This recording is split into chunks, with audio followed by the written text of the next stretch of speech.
내가 붙잡고 있는 것이라는 제목으로 말씀 증거하겠습니다.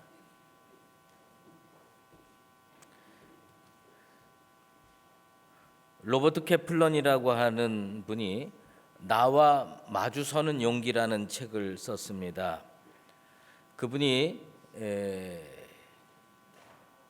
세상에서 잘 살려면 이렇게 살아야 된다 가르치면서 가장 먼저 해야 할 일은 자기 자신에게 진실해야 된다라고 얘기를 합니다.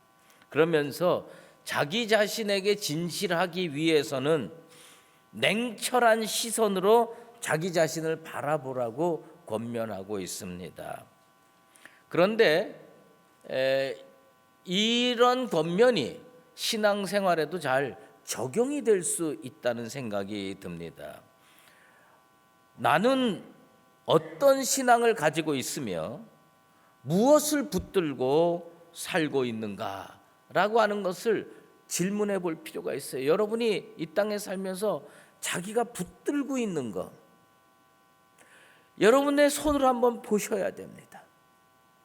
우리는 당연히 내가 예수 붙들고 살고 있다고 생각할 겁니다. 그런데 손을 한번 보십니다. 인생을 한번 보시면 내가 뭘 붙들고 있는지가 아주 보다 명확하게 드러날 수가 있습니다. 신앙인으로 살면서도요, 똑같은 걸 붙들고 있는 건 아니에요. 신앙인들이 내면에 두 가지 신앙 원리들이 있다고 이야기합니다. 첫 번째로는 인과응보의 신앙의 원리를 붙들고 사는 사람이 있습니다. 이런 사람들이요, 신앙생활 하는데 아무 문제 없습니다. 근데 마음속에 어떤 원리를 가지고 있느냐 하면 뿌린 대로 거두리라. 뿌린 대로 거두리라. 아무 일 안 했으면 아무것도 못 받아가는 건 너무나도 당연하고, 열심히 살았으면 당연히 복을 받아야 되지 않느냐라고 생각하는 겁니다. 예수 오래 믿고 나름대로 죄 씻음 받고 비교적 부끄럽지 않은 신앙생활을 한 사람들 마음속에는요, 이 뿌린 대로 거두리라는 이런 생각이 아주 뼛속 깊숙이 자리 잡고 있습니다. 내가 그래도 교회에서 수십 년 동안 봉사하고 헌금도 했으니까 하나님께서 나에게 복 주시는 거 말은 안 하지만 당연하다고 생각을 하는, 이런 생각을 우리는 뭐라고 부르느냐? 인본주의적 생각이라고 얘기합니다. 저는 여러분에게 열심히 살지 말라는 얘기를 하는 게 아니에요. 열심히 씨를 뿌려야지요. 열심히 사회에 나가서 일해야지요. 그래서 열심히 돈 벌어가지고 먹고 살아야 되죠. 그렇지만 그것이 뿌린 대로 거두는 그런 인과응보의 원리로 나는 마땅히 복받아 마땅하다, 이렇게 생각하고 사는 것은 뭔가 문제가 있다라는 겁니다. 기독교인의 마음속에 또 다른 신앙의 원리가 하나 자리 잡고 있는데요, 그것은 뭐냐면 은혜의 원리입니다. 오늘날 신앙인들이 신앙생활하는데 문제가 있는 것은 이런 인과응보의 원리대로만 살려고 한다는 겁니다. 은혜를 잃어버리고 사는 경우가 많습니다. 은혜를 잊고 삽니다. 다른 것은 다 잃어버리고 잊고 살아도 은혜는 잃어버리지 않게 되기를 바랍니다.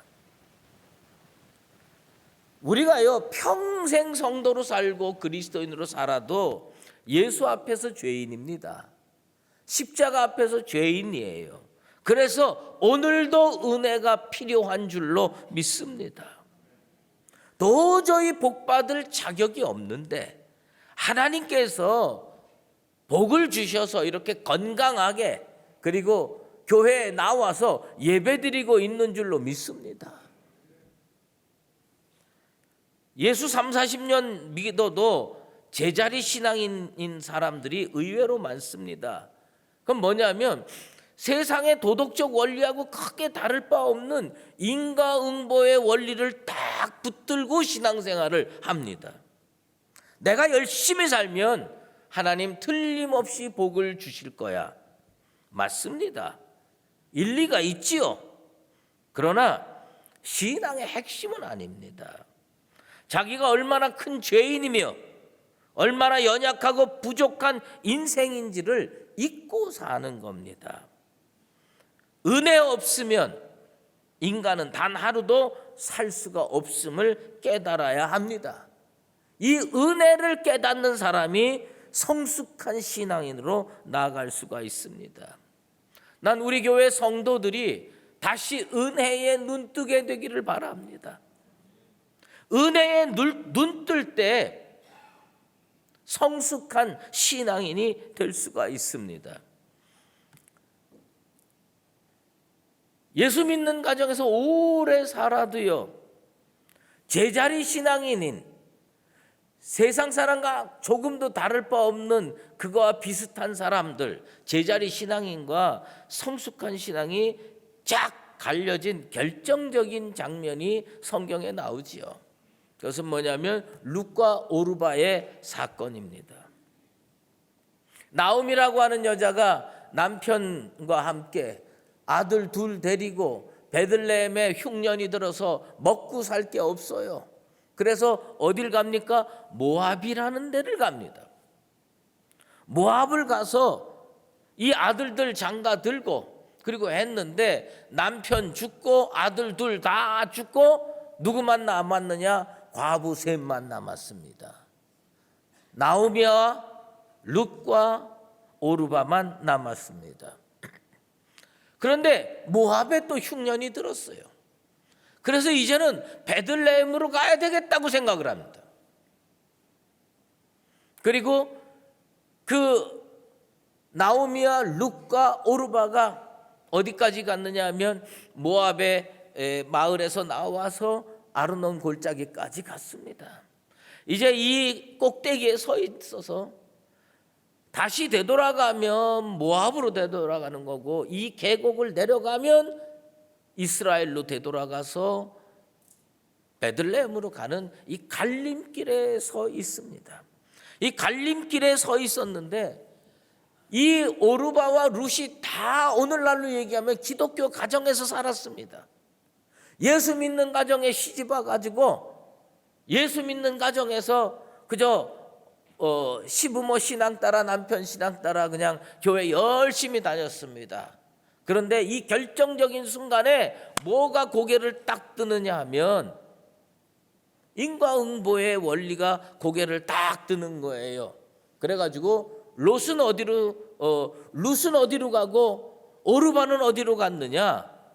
오르바는 그래도 모압 땅에 훨씬 더 밀도 많이 생산되고 먹을 것도 늘 풍부했는데 저기 가면 잘 살 수 있을 거야.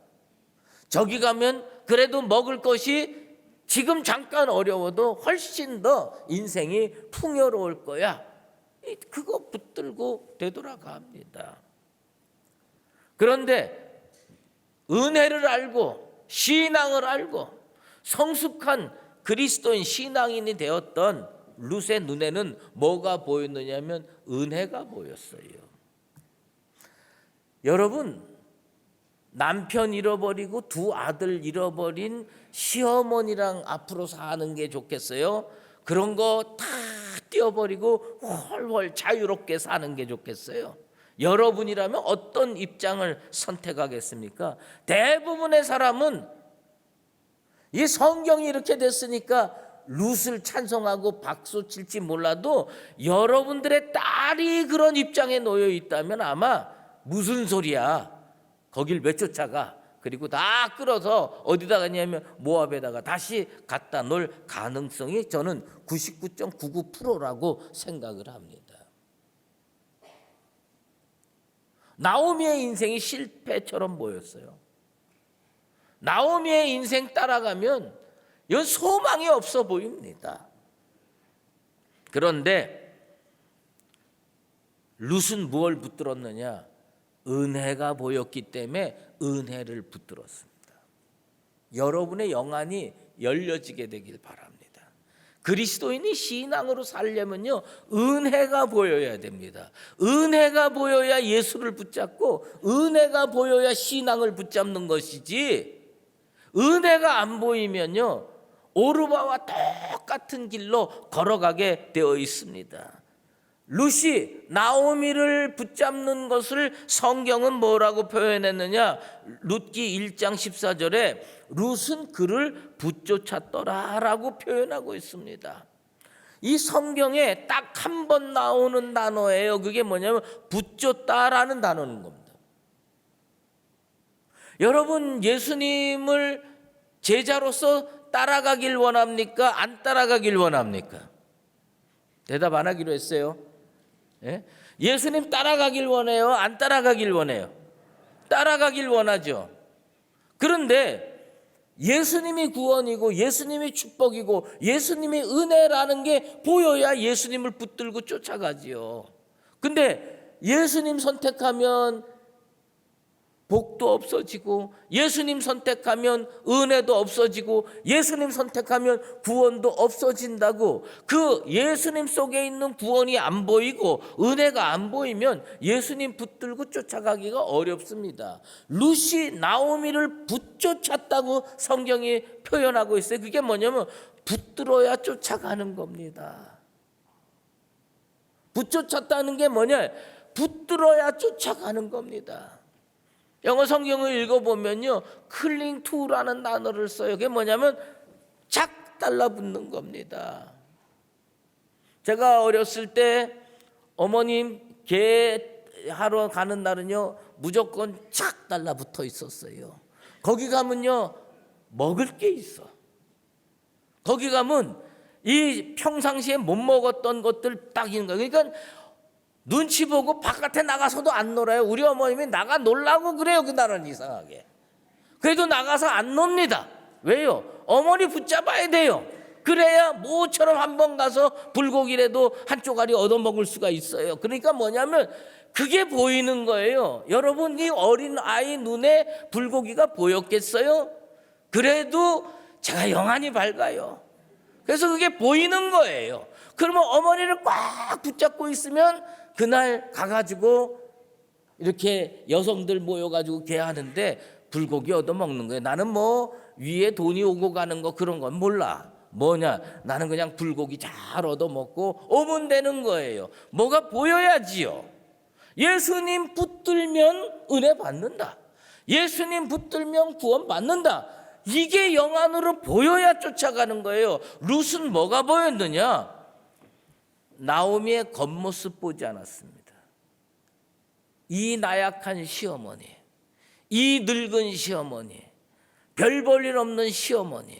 그런데 어머니 속에 뭐가 있느냐? 어머니 속에 하나님이 계신다.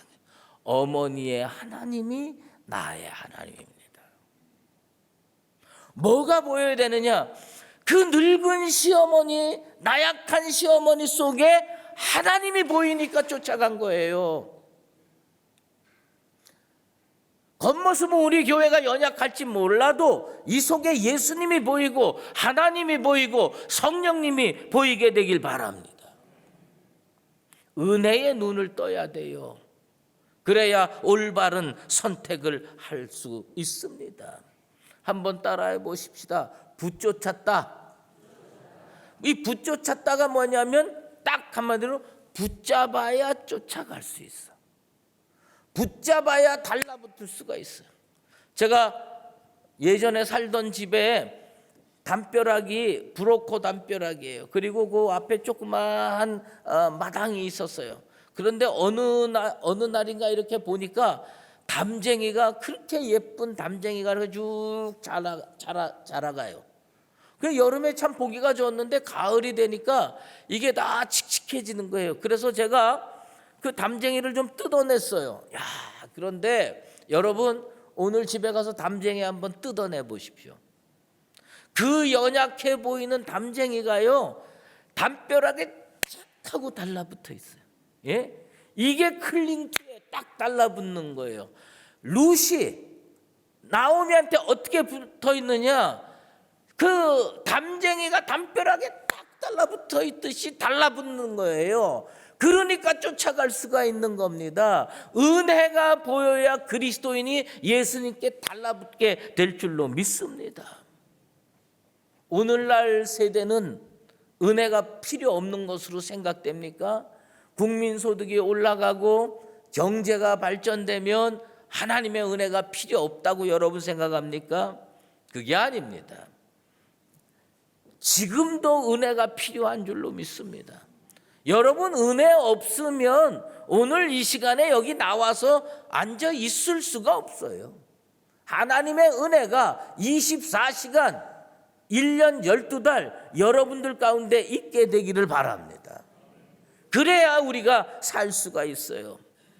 노아의 홍수 가운데서 홍수에서 살아남은 게 노아의 가족입니다. 그런데 노아의 가족이 왜 홍수에서 살아남을 수가 있었느냐? 창세기 6장 8절에 보면 그 원인이 성경에 나와요. 그 원인이 뭡니까? 그러나 노아는 여호와께 은혜를 입었더라. 홍수에서 살아남을 수 있는 힘이 어디서 나오느냐? 그러나 노아는 여호와께 은혜를 입었더라요. 다 죽어요. 어떤 사람 그런 고백을 하는 걸 신문에서 본 적이 있습니다. 비행기 추락 사고가 있었는데 도저히 살아남을 수 없는 상황이었어요. 그런데 거기서 한두 명 살아남는 거예요. 그 한두 명 살아남는 거 노아와 같은 사람이에요. 노아와 같은 사람입니다. 나사로가 죽은 지 사흘이 지났습니다. 몸에서 칭칭 감고 있었는데 칭칭 썩은 내가 났습니다. 그런 나사로를 향해서 예수님이 나사로야 나오라. 도저히 살아남을 수 없는데 예수님의 은혜로 그가 살아났습니다. 이것을 칼바르트가 유명한 신학적 용어로 표현했어요. 그게 뭐냐? 불가능의 가능성이다. 불가능의 가능성이다. The impossible possibility. 도저히 불가능한데 이게 가능한 거예요. 그건 뭐는? 은혜로 가능한 줄로 믿습니다. 나 같은 죄인이 구원 얻는 거 이건 도저히 불가능해. 비행기가 추락해서 살아남는 것보다 더 어려운 일이에요. 그런데 그게 가능해요. 예수로 인하여 가능한 줄로 믿습니다. 복받을 자격이 나름 충분히 있다고 생각하는 사람이 복받으면요 하나님께 감사할 수가 없습니다. 머리도 나쁘고 배경도 부족하고 불성실하고 도저히 복받을 자격이 없다고 생각했는데 하나님께서 도와주셔서 은혜 받고 복받는 거 그것이 은혜지요. 아침 9시에 불려와 가지고 하루 종일 일하고 한 데나리온 받는 거는요 그건 뭐냐? 정의예요. 정의예요. 그런데 이게 11시 지나고 1시 지나고 3시 지나고 오후 5시가 돼서 일할 시간 1시간밖에 안 남았는데 이거 누가 써주는 사람 없나? 그런데 딱 써주는 거예요. 그리고 1시간 일했는데 한 데나리온 주는 거 이걸 은혜라고 부르는 겁니다. 사람들은요 정의를 좋아해요. 아침 9시에 출근해서 저녁 6시에 퇴근해가지고 한 데나리온 받는 거 이거 누구나 다 똑같이 이렇게 받으면 참 좋다. 그걸 정의로 표현합니다. 그런데 우리같이 못나고 우리같이 부족하고 우리같이 연약해서 일할 기회도 얻지 못했는데 오후 5시가 돼서 주님이 불러가가지고 1시간밖에 일 안 했는데 그냥 일만 하게 해줘도 고마운데 우리 주님께서 한 데나리온까지 주는 거 이건 정의라고 할 수가 없어요. 이건 뭐냐? 은혜입니다. 우리가요 은혜를 체험해야 됩니다. 그래야 우리 신앙이 견고해집니다. 유명한 빅톨 위고의 레미제라블에서 장발장이요 빵 한 조각 훔친 죄로 감옥살이 몇 년 했느냐? 19년 했습니다. 세상은요 그걸 정의라고 얘기합니다. 죄 지면 19년 감옥살이 해야지. 그런데 전과자라는 이유로 모든 사람에게 버림받고 박해받았던 그 장발장이 어느 날 어떤 신부 집에 들어가서 살게 됩니다. 그런데 신부 집에서 은잔을 훔쳐가지고 도망을 가다가 자베르 경감에게 잡힙니다. 그때 이 죄인을 끌고 이 신부 집에 와서 이거 훔쳐간 거죠. 그랬더니 이 신부가 이렇게 얘기를 합니다. 나는 은잔뿐만 아니라 은촛대까지 주려고 했습니다. 그래서 도둑질 했는데 그것이 다 덮어지고 그리고 그것을 자기 것으로 가질 수 있게 된 거, 이건 은혜지요. 그 사람이 그래서 변화되는 겁니다. 여러분 인생에 빽이 있습니까? 오늘 성경 말씀에 우리에게 예수를 붙잡으라고, 그것도 굳게 붙잡으라고. 그런데 예수님이 누구냐?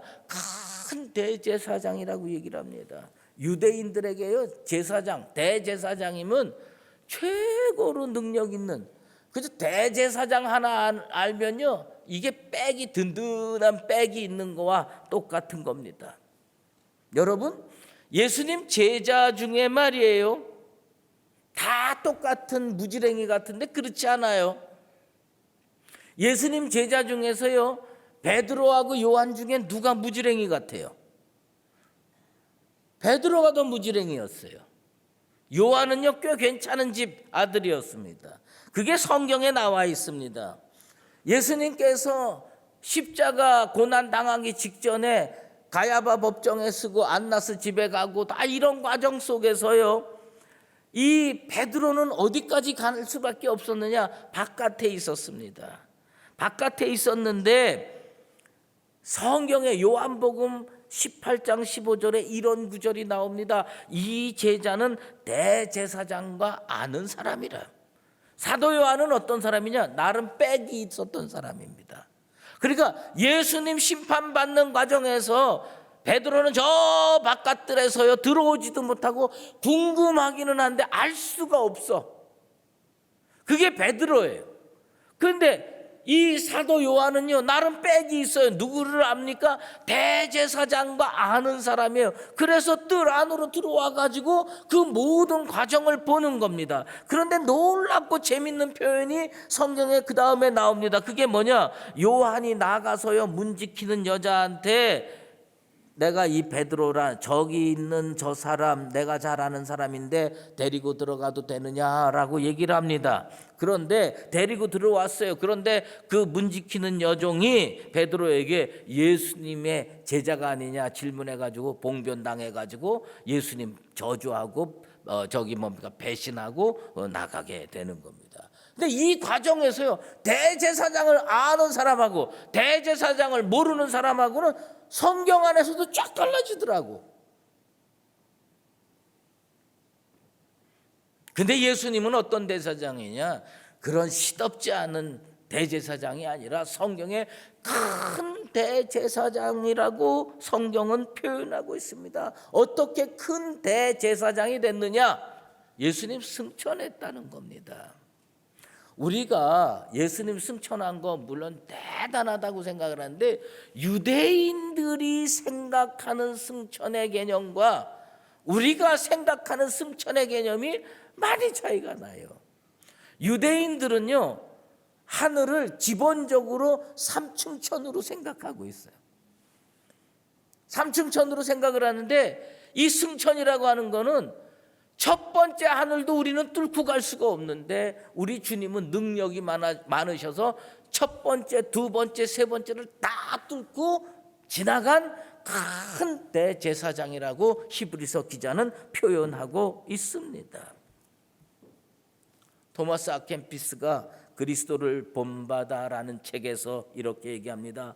모든 것을 얻으려면 모든 것을 맡겨라. 모든 것을 얻으려면 모든 것을 맡긴다. 그 맡기는 것의 의미가 뭡니까? 예수님을 바라보고 예수님을 붙든다는 의미입니다. 히브리서 기자가 오늘 우리에게 권면하는 건 뭐예요? 너 뭐 붙들고 살고 있느냐, 그걸 질문하는 거예요. 여러분 손을 보십시오. 아니, 이 육신의 손이 아니라 마음의 손으로 뭘 붙들고 있느냐, 이거. 여러분 진짜 예수 붙들고 계십니까? 아니면 예수 옆에 있기는 하지만 예수님은 옆에 계실 뿐이고 다른 거 붙들고 있는 거 아닙니까? 물질 붙들고 있는 거 아니에요? 권력 붙들고 있는 거 아니에요? 인기 붙들고 있는 거 아니에요? 세상의 백은요, 썩은 동아줄에 불과합니다.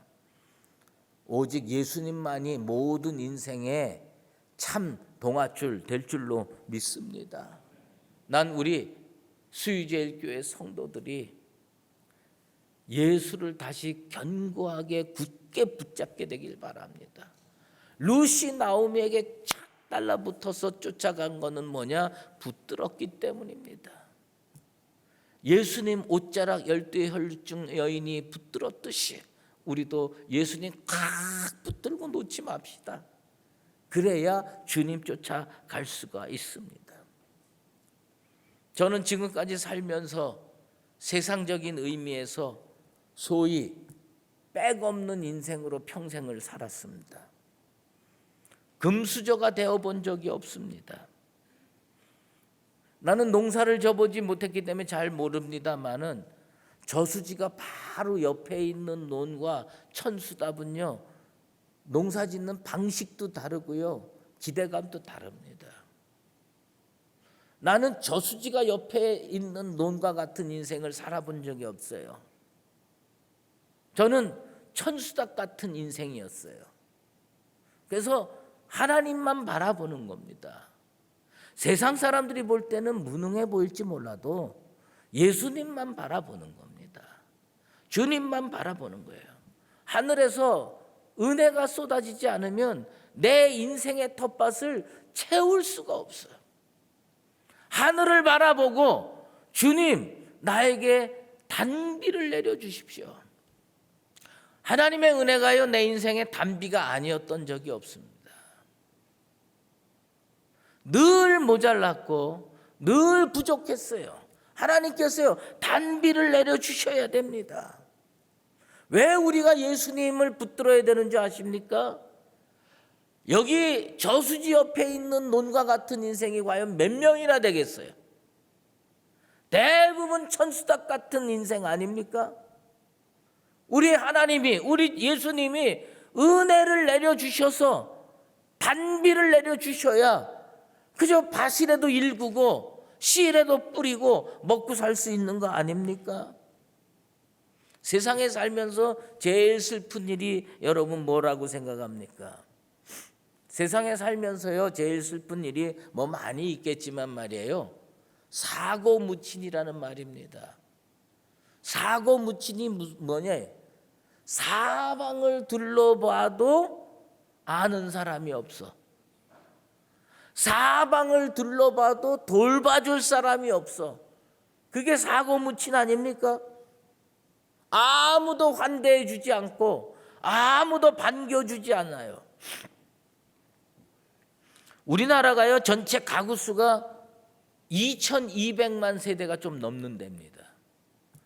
2200만 세대가 넘는데 지금 혼자 사는 1인 가구가 600만을 넘었답니다.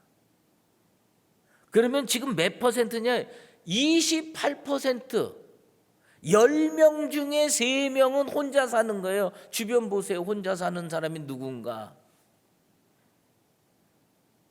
10명 중에 3명이 혼자 살아요. 그러니까 이 시대의 제일 큰 문제가 뭐냐면 외로운 거예요. 고립되어 있는 거예요. 창세기 보면 에덴 동산 이야기 나오죠. 하나님이 인간을 창조했는데 아담을 창조했어요. 근데 하나님께서요, 하와를 만들어 주십니다. 왜 만들어 줬습니까? 사람이 혼자 사는 것이 좋지 아니하니에요. 식구들 많은데 살다가 어쩌다가 독립해서 몇 개월 혼자 살고 1, 2년 혼자 살면 편할지 모르지만 평생 혼자 살면요 진짜 힘듭니다. 나이 들어서 제일 힘든 게 뭔지 아세요? 혼자 되는 겁니다. 혼자 되는 거예요. 아무도 도와주지 않는 거예요. 하나님은요 혼자 사는 게 좋지 않다고 그러는데 우리나라는요 혼자 사는 게 좋다고 자꾸 1인 가구가 늘어가고 있어요. 이사야 선지자가 왕족 출신의 예언자였습니다. 그는요 우시야 왕을 엄청나게 의지하고 살았던 모양입니다.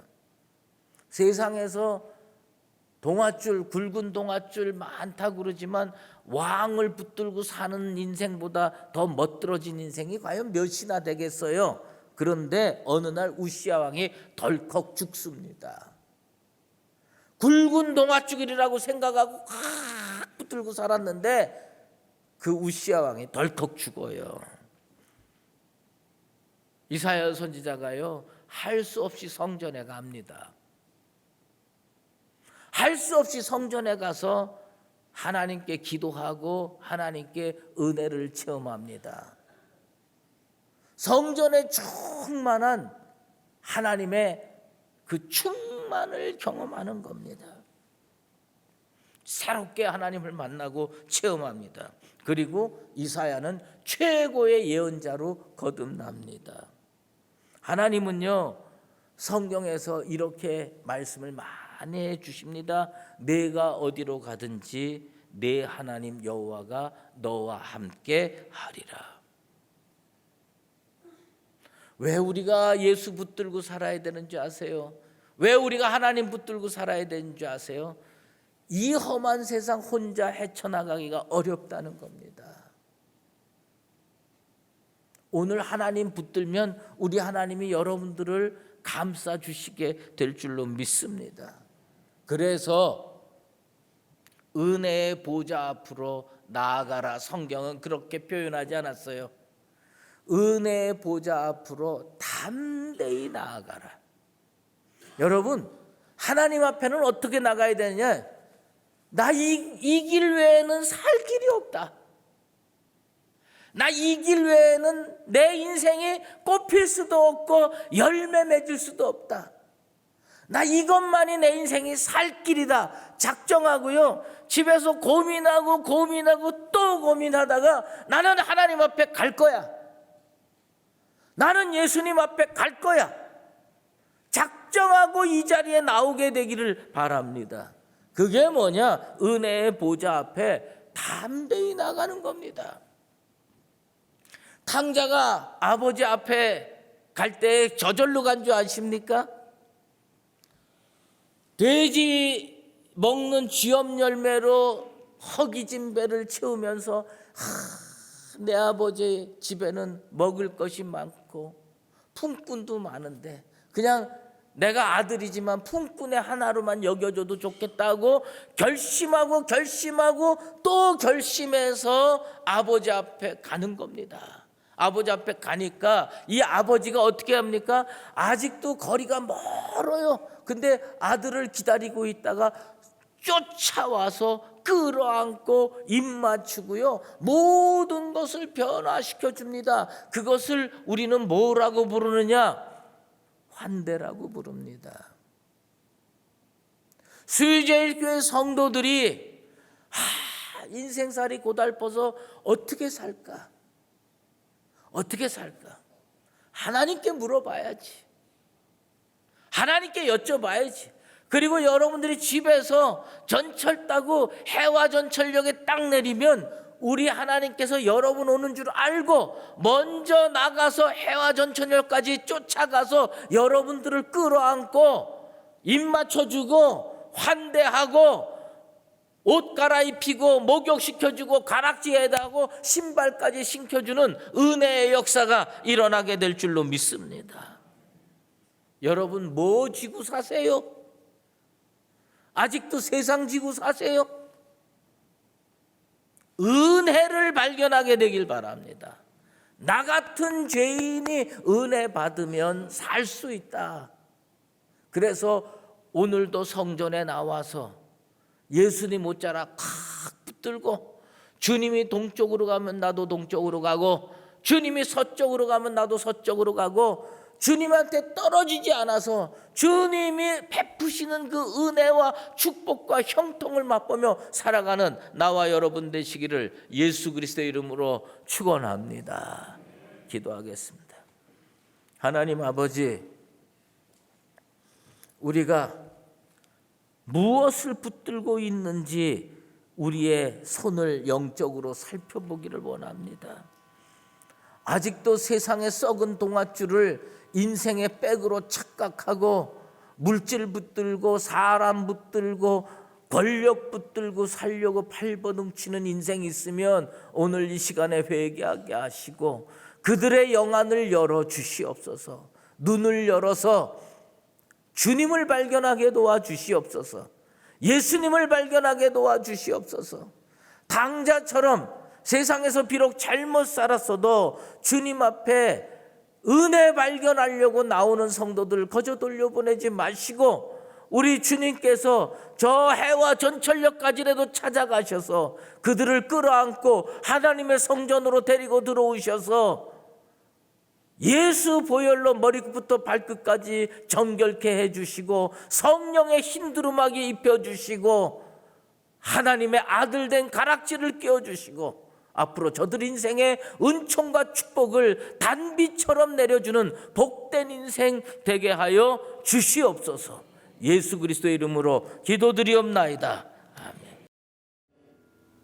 이제는 우리 주 예수 그리스도의 은혜와 하나님 아버지의 극진하신 사랑하심과 성령의 인도하시고 교통하심이 오늘 이 자리에 나와서 루시 나오미를 붙쫓았던 것처럼 우리도 예수님 붙들고 은혜 가운데 살며 예수님과 동행하기로 작정하는 사랑하는 수유제일교회 모든 믿음의 권속들과 우리 교회 위에 이제로 영원히 함께 계시옵기를 간절히 축원하옵나이다.